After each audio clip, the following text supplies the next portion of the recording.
Halo Movie bagaimana kabarnya? Mudah-mudahan sehat selalu. Kembali lagi bersama Movienesia yang kali ini akan membahas sebuah film menarik asal negeri Sakura Jepang. Film ini berjudul Taiyo no Uta atau Midnight Sun versi internasionalnya. Taiyo no Uta adalah film asal Jepang yang dirilis pada tahun 2006 dan disutradarai oleh Norihiro Koizumi. Film ini merupakan adaptasi dari novel laris berjudul Midnight Sun. Mengusung genre drama romance, Taiyo no Uta dibintangi oleh penyanyi populer Yui Yoshioka dan aktor tampan Takashi Tsukamoto.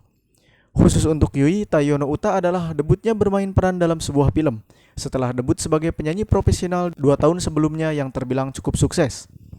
Oke baik, tidak berlama-lama langsung saja ke alur ceritanya.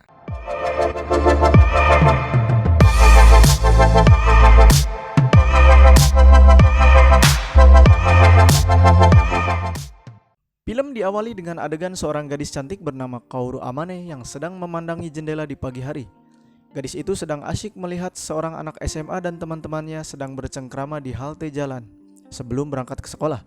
Usai anak-anak tersebut pergi, Kaoru bergegas menutup jendela dan pergi untuk tidur.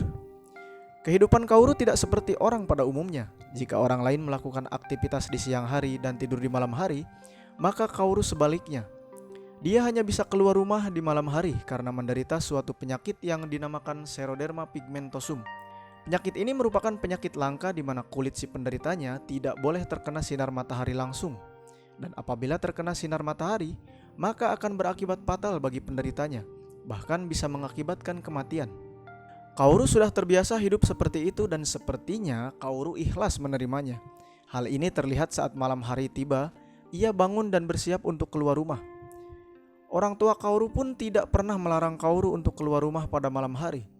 Kaoru rupanya sangat hobi bermusik dan keluar rumah untuk menyalurkan hobinya membuat sebuah lagu. Namun orang tuanya selalu berpesan kepada Kaoru untuk pulang sebelum matahari terbit. Hal itu dilakukan karena kedua orang tuanya khawatir, tetapi di satu sisi mendukung hobi Kaoru juga. Saat sedang akan duduk di suatu taman, ada sepasang polisi memperhatikan Kaoru. Namun polisi yang lebih senior ternyata sudah tahu tentang Kaoru dan penyakitnya dan membiarkan Kaoru nongkrong sampai larut malam, dan Kaoru pun bernyanyi sampai pagi.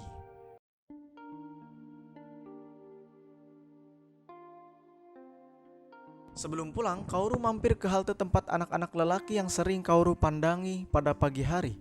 Ia pun iseng memindahkan rambu-rambu lalu lintas yang ada di sana. Hingga saat pagi harinya, ketika cowok SMA yang sering Kaoru perhatikan ada di sana, dia keheranan dengan rambu-rambu lalu lintas yang berpindah tempat. Kaoru memiliki seorang teman yang bernama Misaki, yang masih saudara dengan dia. Setiap malam mereka bermain bersama dan Misaki juga sering menemani Kaoru bernyanyi di taman. Suatu ketika, saat mereka asik bernyanyi, tiba-tiba cowok SMA yang sering Kaoru intip dari jendela kamarnya lewat di hadapannya. Kaoru yang memiliki perasaan terhadap laki-laki itu tanpa pikir panjang langsung mengejarnya, dan saat dia berhasil mengejarnya, Kaoru langsung memperkenalkan diri dengan cara yang sangat aneh. 天音薫です。何が16歳です。両親と暮らしてます。趣味は音楽です。性格はちょっと短気です。彼氏はいません。 Dia menyebutkan semua biodatanya, dan lelaki tersebut keheranan bercampur takut. Misaki yang mencoba mengejar Kaoru segera menarik Kaoru dari lelaki tersebut dan menjelaskan kepada Kaoru kalau cara berkenalan dengan lelaki bukan seperti itu. Hal itu malah akan membuat lelaki itu takut padanya dan akan membuatnya ditolak. Esok paginya, Kaoru dan Misaki mengamati lelaki tersebut dari rumah Kaoru. Misaki menyadari kalau ternyata lelaki tersebut satu sekolah dengannya, tapi dia tidak terlalu mengenalnya. Karena Kaoru sangat ingin mengetahui lelaki tersebut, akhirnya Misaki bersedia merekam kegiatan lelaki tersebut di sekolah dan akan memberikan hasilnya kepada Kaoru. Di tempat lain, ibu dan ayah Kaoru yang sedang pergi ke rumah sakit untuk menemui dokter terlihat pasrah dengan penyakit anaknya yang sampai saat ini tidak ada obatnya. Karena penyakit Xeroderma pigmentosum tersebut merupakan penyakit yang sangat langka di dunia. Kaoru yang diberikan rekaman video oleh Misaki terlihat sangat senang melihat lelaki tersebut. Misaki memberitahu Kaoru kalau nama lelaki tersebut adalah Kouji. Kaoru pun berjalan di malam hari sambil melihat video rekaman Misaki. Saat sedang duduk di halte dan memainkan gitarnya, tanpa diduga Kouji lewat dan berhenti menatap Kaoru yang sedang bernyanyi. Mereka pun akhirnya berbincang dan berkenalan. Akhirnya Kaoru mengakui kalau selama ini dia selalu melihat Kouji setiap pagi. Dan tanpa terasa, keasikan ngobrol membuat waktu berjalan begitu cepat.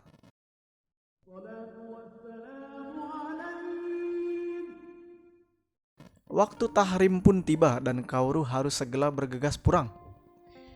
Kouji berjanji akan menonton Kaoru bernyanyi di jalanan saat libur musim panas tiba.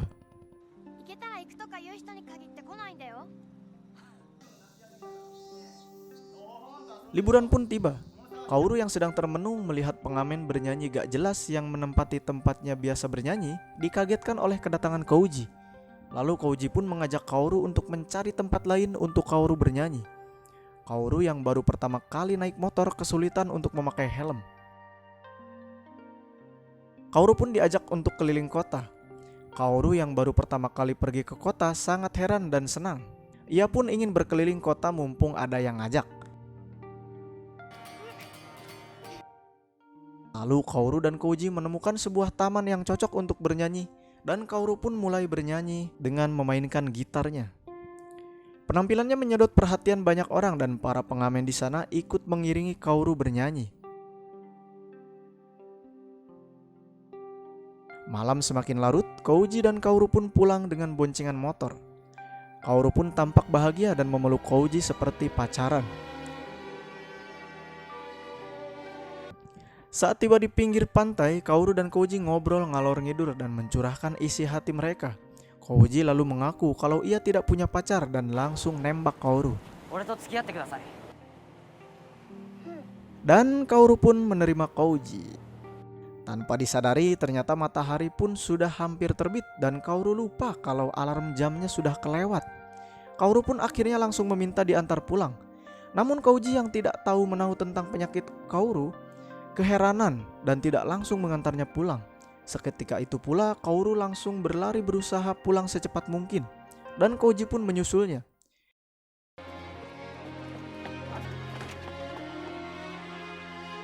Di saat-saat terakhir Kaoru sempat terkena sinar matahari dan untungnya bisa keburu sampai di rumah dan langsung menutup pintu.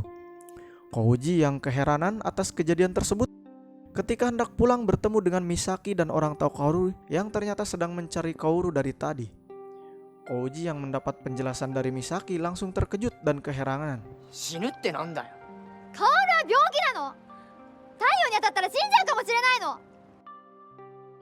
Orang tua Kaoru langsung membawa anaknya ke rumah sakit. Dokter menyatakan kalau Kaoru akan baik-baik saja.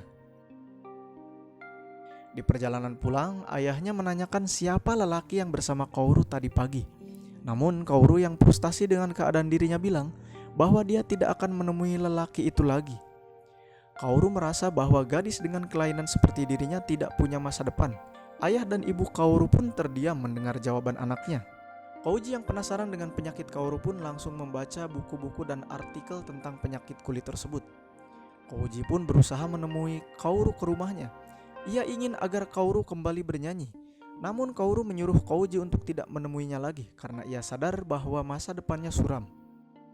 Keadaan tersebut rupanya membuat Kaoru galau dan tidak nafsu makan serta membuat ayah dan ibunya khawatir.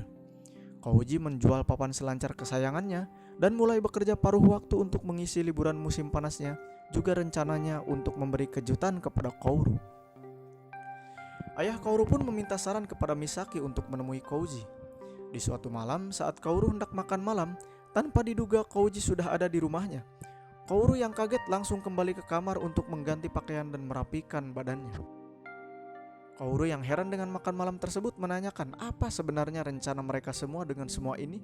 Kouji pun langsung berterus terang bahwa ia memiliki ide untuk membawa Kaoru masuk ke dapur rekaman. Namun harganya cukup mahal dan Kouji sedang berusaha mengumpulkan uang. Kaoru pun setuju dengan rencana tersebut. Kaoru dan Kouji pun berjalan-jalan menikmati indahnya malam. Di rel tempat mereka pertama kali bertemu, Kouji menyatakan perasaannya pada Kaoru. Kaoru pun terlihat menangis bahagia dan terjadilah hal-hal yang diinginkan. Biasalah, romantika anak muda. Hari demi hari berlalu saat Kaoru sedang memainkan gitarnya. Kaoru merasakan suatu keanehan pada jari jemarinya yang sepertinya tidak bisa menekan senar dengan keras. Rupanya penyakitnya mulai menyebar ke seluruh tubuh. Dari hasil pemeriksaan dokter, terjadi perubahan pada otak Kaoru yang menyebabkan semua itu. Gejala HP sudah mulai tampak pada diri Kaoru, dan dalam waktu dekat tubuh Kaoru perlahan akan mulai lumpuh dan tidak lama setelah itu kemungkinannya adalah meninggal. Ayah Kaoru yang mendengar penjelasan dokter sangat terpukul mendengar hal itu. Padahal sejak kecil ia tidak pernah membiarkan Kaoru terkena sinar matahari walaupun ia menangis ingin keluar rumah. 俺の娘がこんな目に遭うんだよ。 Saat Kouji berkunjung ke rumah Kaoru, ia menanyakan apakah Kaoru melihat semua tingkah anehnya, dan Kaoru pun menceritakan semuanya. Dia ikut senang ketika Kouji memiliki papan seluncur pertamanya, seperti ketika ia mendapatkan gitarnya. Akhirnya hari rekaman itu pun tiba. Kaoru dibawa ke Tokyo untuk melakukan rekaman di sebuah studio. Kouji dan Misaki ikut serta. Namun ketika hendak take vokal, Kaoru menyuruh semua keluarganya untuk menunggu di luar karena dia ingin memberikan surprise kepada mereka semua, dan agar hasil rekamannya menjadi kejutan yang tak diduga untuk semua orang. Saat menunggu Kaoru rekaman, Kouji bercerita ketika ia dan Kaoru pergi ke Yokohama dan Kaoru bernyanyi di taman dan menjadi pusat perhatian. Kouji berjanji akan memasarkan CD rekaman Kaoru ke toko kaset, radio, dan televisi agar Kaoru bisa dikenal dan menjadi bintang. Singkat cerita, keadaan Kaoru semakin memburuk. Sewaktu-waktu Kaoru dan keluarganya piknik ke pantai untuk melihat Kouji berselancar. Kaoru yang mengenakan pakaian khusus agar ia tidak terkena paparan sinar matahari langsung. Namun baju itu membuat Kaoru kegerahan. Ayahnya yang sudah pasrah menyuruh Kaoru untuk melepasnya dan membebaskan dirinya. Namun Kaoru menolak dan ingin tetap hidup lebih lama. Lalu Kaoru turun dari kursi rodanya dan berusaha mendatangi Kouji yang sedang berenang. Langkah Kaoru terlihat seperti anak kecil yang baru bisa belajar berjalan. Hal itu terjadi karena efek penyakitnya yang sudah menyebar parah ke seluruh tubuhnya. Dan tidak lama kemudian Kaoru meninggal dunia karena penyakitnya tersebut. Namun setelah kepergian Kaoru, lagunya yang dipasarkan oleh Kouji meledak di pasaran dan memuncaki tangga lagu di berbagai radio dan televisi. Scene terakhir ini dibarengi dengan lagu Goodbye Days yang dinyanyikan saat Kaoru rekaman dan menjadi video klipnya. Lalu film pun tamat. Nah, bagaimana menurut Anda semua, happy ending atau sad ending guys? Silahkan tulis di kolom komentar ya. Mungkin ke depan kita akan bahas apa itu penyakit Xeroderma pigmentosum yang diderita oleh tokoh utama di film ini. Oke, sekian dulu pembahasan film kali ini dan selamat membayangkan ditembak sama Yui Yoshioka. Haha. Goodbye, days.